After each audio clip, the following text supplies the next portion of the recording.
इस लोकतंत्र में लोक हारा है और तंत्र जीता। आप कह सकते हैं कि लोक की हार हुई है और तंत्र की चुनाव में जीत हुई। जनतंत्र को इन लोगों ने धनतंत्र और मशीन तंत्र बना दिया है।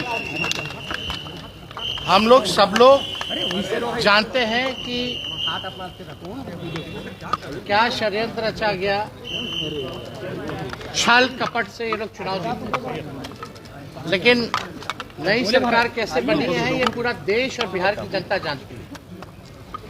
लेकिन फिर भी हम लोग जो मौजूदा जो सरकार है, क्योंकि हम लोग सकारात्मक राजनीति करते हैं, तो 100 दिन तक इस सरकार के निर्णय और नीति पे हम कुछ नहीं बोलेंगे और देखते हैं कि 100 दिन बाद कब हमारी माताओं बहनों को 2-2 लाख रुपया मिलता है,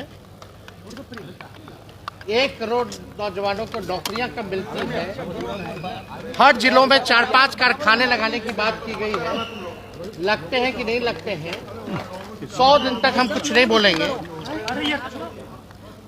और ये सरकार की जिम्मेदारी है कि जो घोषणा पत्र इन लोगों ने जो जारी किया, उस घोषणा पत्र को जमीन पर अमल करने का काम बहुत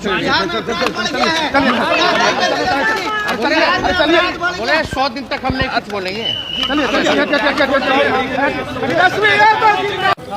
आप सब लोगों को सबसे पहले नव वर्ष की शुभकामनाएं हम लोग देते हैं।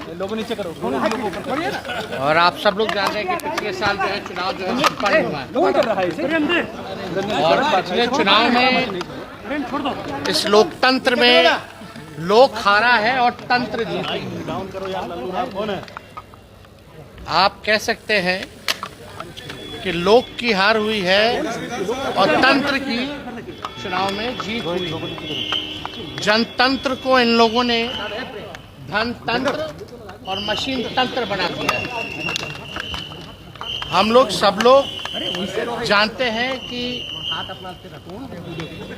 क्या षड्यंत्र रचा गया, छल कपट से ये लोग चुनाव जीते। लेकिन नई सरकार कैसे बनी है ये पूरा देश और बिहार की जनता जानती है। लेकिन फिर भी हम लोग जो मौजूदा जो सरकार है, क्योंकि हम लोग सकारात्मक राजनीति करते हैं, तो 100 दिन तक इस सरकार के निर्णय और नीति पे हम कुछ नहीं बोलेंगे और देखते हैं कि 100 दिन बाद कब हमारी माताओं बहनों को 2-2 लाख रुपया मिलता है, 1 करोड़ नौजवानों को नौकरियां कब मिलती है, हर जिलों में 4-5 कारखाने लगाने की बात की गई है। लगते हैं कि नहीं लगते हैं, 100 दिन तक हम कुछ नहीं बोलेंगे। और ये सरकार की जिम्मेदारी है कि जो घोषणा पत्र इन लोगों ने जो जारी किया, उस घोषणा पत्र को जमीन पर अमल करने का काम बहुत बोले 100 दिन तक हम नहीं कुछ बोलेंगे।